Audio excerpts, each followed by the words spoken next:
22 के महासमर में आज हम बात करेंगे बीजेपी कार्य समिति में 2022 को लेकर क्या रणनीति बनी। नमस्कार, मैं हूं राहुल राजपूत। आज हम आपको यह बताएंगे कि आखिर 48 घंटे की प्रियंका के दौरे से कैसे रसातल में डूबी कांग्रेस का बेड़ा पार होगा। इसके अलावा राजनीति और 2022 के चुनाव से जुड़ी हर खबर आपको हमारे इस खास शो 22 का महासमर में देख पाएंगे, तो बने रहिए हमारे साथ।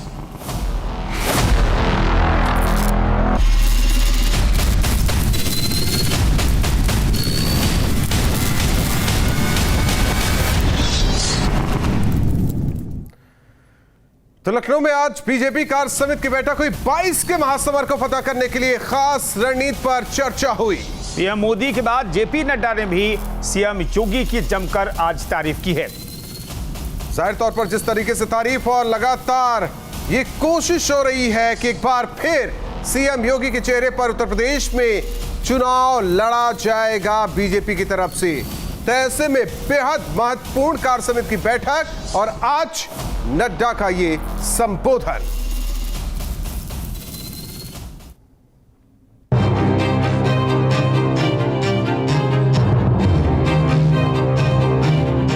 बाईस के महासमर के लिए बीजेपी की तैयारी जारी है।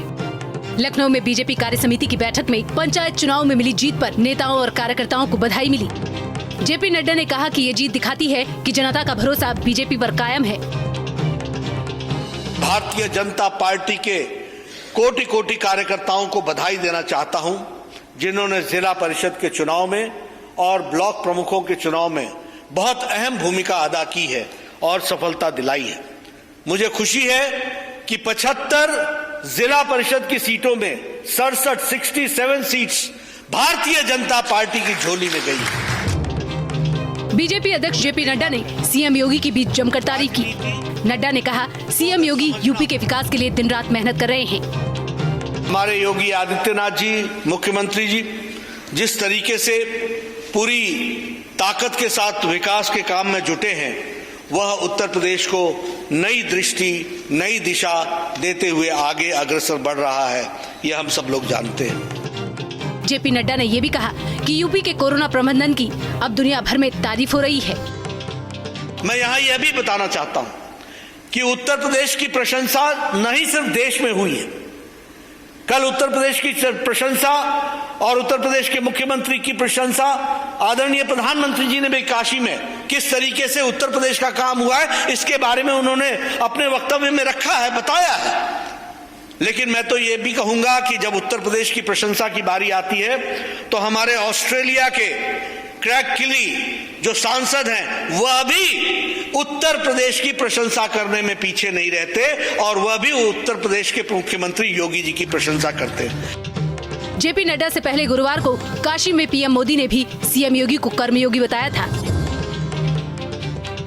जब समय का अभाव होता है तो मुझे भी कई बार सोचना पड़ता है कि यूपी के कौन से विकास कार्यों की चर्चा करूं, कौन से कार्यों की चर्चा छोड़ दूं। ये सब योगी जी के नेतृत्व और यूपी सरकार की कार्यनिष्ठा का कमाल है। 22 के महासमर के लिए बीजेपी जोर शोर से तैयारी में जुटी है। पीएम मोदी के बाद राष्ट्रीय अध्यक्ष के बयान से ये साफ है कि 2022 में सीएम योगी ही बीजेपी के मास्टर स्ट्राइकर होंगे। लखनऊ से अविनाश सिंह के साथ टीम न्यूज स्टेट। बीजेपी के बाद अब बात कांग्रेस की। दरअसल कांग्रेस महासचिव प्रियंका गांधी उत्तर प्रदेश के दौरे पर हैं। उन्होंने मौन धारण किया है घंटे के लिए और अब पत्रकारों से भी वो बातचीत कर रही हैं। क्या कह रही हैं, सुनते हैं। कि मैं आप सबको बहुत बहुत धन्यवाद कि आप यहाँ आए। आज मैं सिर्फ इस पे बात करूँगी। अभी मैं 1-2 दिन के लिए यहाँ हूँ तो काफ़ी समय होगा, दूसरे मुद्दों पर तब बात करूँगी। अभी फ़िलहाल तो लखनऊ का है जी।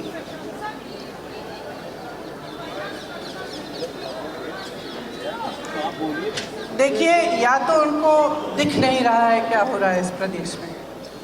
अगर महिला सुरक्षा पर योगी जी और उनके प्रशासन को वो प्रशंसा कर सकते हैं, तो आप महिला हैं, आप जानती हैं कि यूपी में क्या हो रहा है।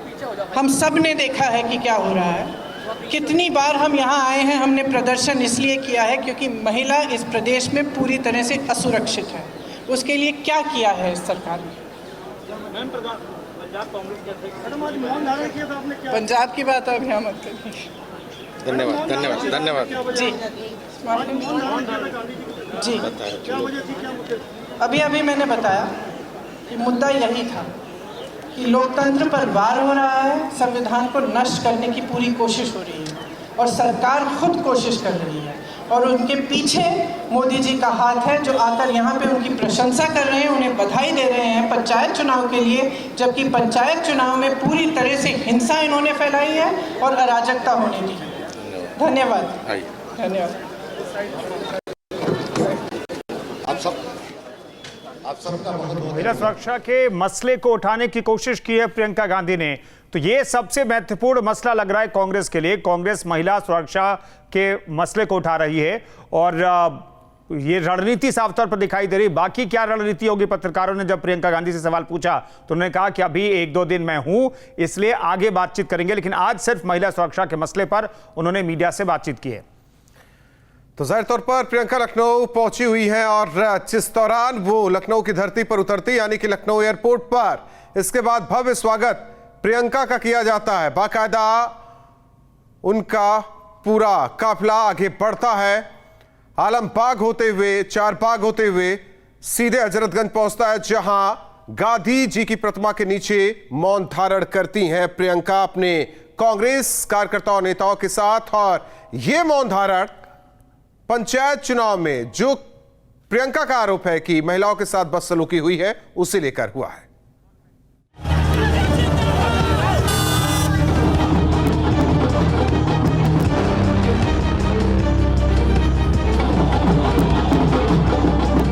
करीब 1.5 साल बाद फिर प्रियंका गांधी लखनऊ के दौरे पर हैं। एयरपोर्ट पर प्रियंका गांधी का जबरदस्त स्वागत हुआ। प्रियंका के दौरे से कार्यकर्ता भी उत्साहित हैं। प्रियंका ने एयरपोर्ट से लेकर गांधी प्रतिमा तक रोड शो भी किया। देखिए, तमाम जो है उनके समर्थक जोश में है, स्वागत उनका लगातार जगह जगह जारी है और जो कार्यकर्ता हैं वो उत्साहित है। प्रियंका को ये बात भली भांति पता है कि उनके कार्यकर्ताओं में उनको देखकर उत्साह जग जाता है। शायद चुनाव से पहले एक बार वही उत्साह कार्यकर्ताओं में भरने के लिए प्रियंका राजधानी लखनऊ पहुंची। प्रियंका के दौरे से प्रदेश अध्यक्ष अजय लल्लू बहुत उत्साहित हैं। ये भीड़ देख रहे हैं, ये उत्साह देख रहे हैं, ये परिवर्तन की आंधी है जिसका नाम प्रियंका गांधी है। ये बस उनके स्वागत में उनके विश्वास के साथ विश्वास मिलाकर, उनके साथ मजबूती के साथ खड़े होकर कार्यकर्ताओं ने आह्वान किया है, प्रियंका जी आगे बढ़ो, पूरा उत्तर प्रदेश आपके साथ है। यूपी की सियासत में चुनाव दर चुनाव कांग्रेस रसातल में जा रही है। 2017 के चुनाव में कांग्रेस को केवल 7 सीटें मिली थी, कुल 6.3% वोट मिले थे। 2019 के लोकसभा चुनाव में कांग्रेस को केवल 1 सीट मिली थी, कुल 6.4% वोट मिले थे। 22 के महासमर के लिए कांग्रेस तैयारी तो कर रही है, लेकिन जमीनी स्तर पर कार्यकर्ताओं को तैयार करना पार्टी के लिए बड़ी चुनौती है।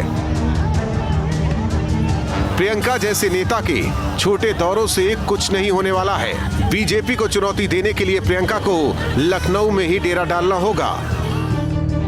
उत्तर प्रदेश की राजनीति से हाशिए पर कांग्रेस रही है उत्तर प्रदेश की राजनीति में, और अब एक बार प्रियंका जब फिर उत्तर प्रदेश की कमान संभालने वाली है 2022 के चुनाव से पहले, तो ये देखना होगा कि उनका ये दौरा उनके कार्यकर्ताओं में कितना जोश भर पाता। लखनऊ से वीडियो समित सिंह के साथ निखिल शर्मा, न्यूज़ स्टेट उत्तर प्रदेश।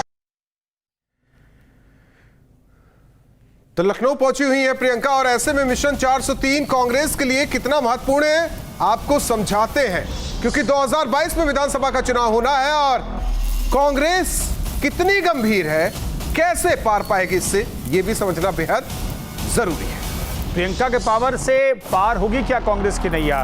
क्योंकि कांग्रेस की नैया लगातार रसातल में जाती हुई दिखाई दे रही है। एक बार नाव पर चढ़ी प्रियंका और नाव की पॉलिटिक्स करती नजर आई। क्या महज रोड शो से बनेगी बात? इसलिए क्योंकि प्रियंका जब पहुंचती हैं तो रोड शो में उनका जलवा दिखता है, लेकिन फिर क्या होता है सब जानते हैं। बूथ लेवल पर क्या कांग्रेस के कार्यकर्ता तैयार है? आज तो तस्वीरों में दिखाई दे रहे थे कार्यकर्ता, जब रोड शो निकला कांग्रेस के कार्यकर्ता दिखाई दे रहे थे, काफिला लंबा चौड़ा दिखाई दे रहा था, लेकिन क्या बूथ लेवल पर कार्यकर्ता को जोड़ पाने में कांग्रेस तैयार हुई है, प्रियंका तैयार हो पाई हैं?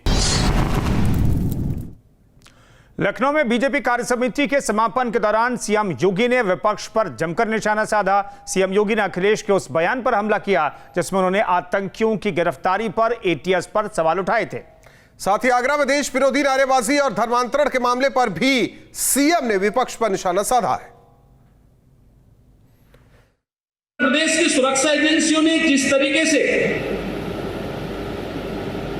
देश के खिलाफ षड्यंत्र रचने वाले आतंकी संगठनों को अपनी गिरफ्त में लिया और तब एक जिम्मेदार नेता के द्वारा ये बयानबाजी की जा रही है कि हमें उत्तर प्रदेश शासन पर और प्रदेश की सुरक्षा एजेंसियों पर विश्वास नहीं, या आखिर किस मंशा को प्रदर्शित करता है।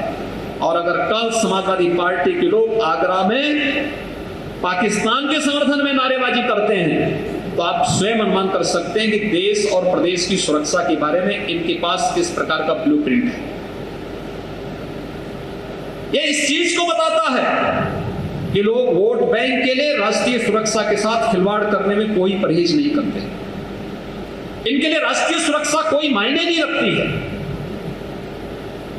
ये हर एक उस मुद्दे को राजनीतिक तंग दायरे में देखना चाहते हैं। भी हाल ही में दो प्रकार के षड्यंत्र देखे होंगे। एक मतांतरण की आड़ में हमारी सुरक्षा एजेंसियों और महत्वपूर्ण केंद्रों को निशाना बनाने की कुत्सित चेष्टा। उसके लिए टूल किसको बनाया जा रहा था? मूक बधिर बच्चों को। मूक बधिर बच्चों को निशाना बना करके उन्हें मतांतरित करके जिहादी उन्माद से भर करके फिर अपनी ही व्यवस्था के खिलाफ उन्हें भड़का करके उन्हें सुरक्षा के साथ सेंध लगाने के लिए जिस प्रकार के षड्यंत्र हो रहे थे, भाइयों बहनों, एक सामान्य घटना नहीं, असामान्य घटना है।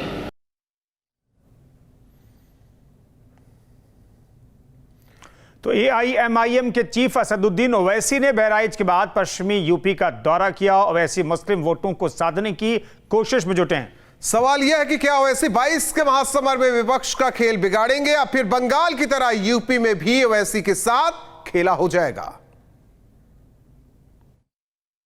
पॉलिटिकल एम्पावरमेंट की जो हम एक तड़प देख रहे हैं, खासतौर से मुस्लिम माइनॉरिटीज में। एआईएमआईएम की यूपी की राजनीति में एंट्री के साथ ही सियासी तापमान बढ़ता जा रहा है। ओवैसी साफ कह रहे हैं कि वो मुसलमानों के हितों की राजनीति करेंगे, उन्हें उनका सही मुकाम दिलाएंगे। मुरादाबाद और संभल के दौरे के बाद ओवैसी ने योगी सरकार पर सवाल उठाए। माइनॉरिटीज के लिए कोई स्कूल का इंतजाम नहीं। यही संभल में बताइए, आपने 5-4 साल में कोई डिग्री कॉलेज खोला सिवाय MQM के? उत्तर प्रदेश में highest drop out rate school में अगर किसी का है तो मुसलमानों का है। आखिर बहराइच के बाद असदुद्दीन ओवैसी पश्चिमी यूपी दौरा क्यों कर रहे हैं? इसको लेकर इस इलाके में मुसलमानों की आबादी से साफ समझा जा सकता है। यूपी के गाजियाबाद जिले में मुस्लिमों की आबादी 23.73% है, जबकि हापुड़ में 32.112% मुसलमान हैं। गौतम बुद्ध नगर में 13.8%, मेरठ में 32.81% आबादी मुसलमानों की है।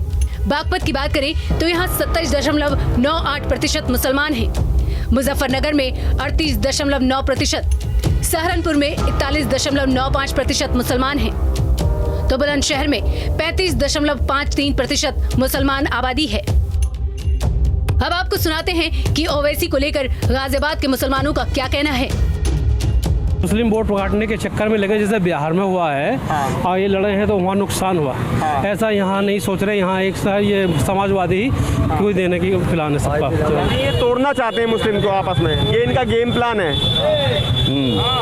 यही गेम प्लान है इसका। अगर इसको जितनी मुस्लिम वोट लेगा उतना ही बीजेपी को फायदा होगा। 22 के महासमर में ओवैसी कई विपक्षी दलों का सियासी गणित बिगाड़ सकते हैं। मुस्लिम यादव समीकरण के जरिए सत्ता का सुख लेने वाली समाजवादी पार्टी सबसे ज्यादा परेशान है। बंगाल में उनको मुसलमानों ने नकार दिया, क्योंकि मुसलमानों को ये एहसास हो गया कि ये वोट बांटने की राजनीति करने जा रहे हैं, सिर्फ वोट काटने के लिए आप यहाँ पे आ रहे हैं। वहीं बीजेपी का कहना है कि कोई कितना भी ध्रुवीकरण करने की कोशिश करे, जनता विकास और बेहतर काम के आधार पर ही वोट करने वाली है। ओवैसी जी जिस प्रकार की राजनीति करते हैं जनता के सामने, केवल विकास की राजनीति, किसी भी प्रकार का सारे लोग मिल जाएं तब भी भारतीय जनता पार्टी 300 से ज्यादा सीटें जीते। 2017 के चुनाव में ओवैसी की पार्टी ने 38 सीटों पर चुनाव लड़ा था, लेकिन किसी भी सीट पर जीत नहीं मिली थी। अब देखना होगा कि 22 के महासमर में ओवैसी विपक्ष का खेल खराब करते हैं या फिर बंगाल की तरह यहाँ भी उनके साथ ही खेला हो जाएगा। Team news state.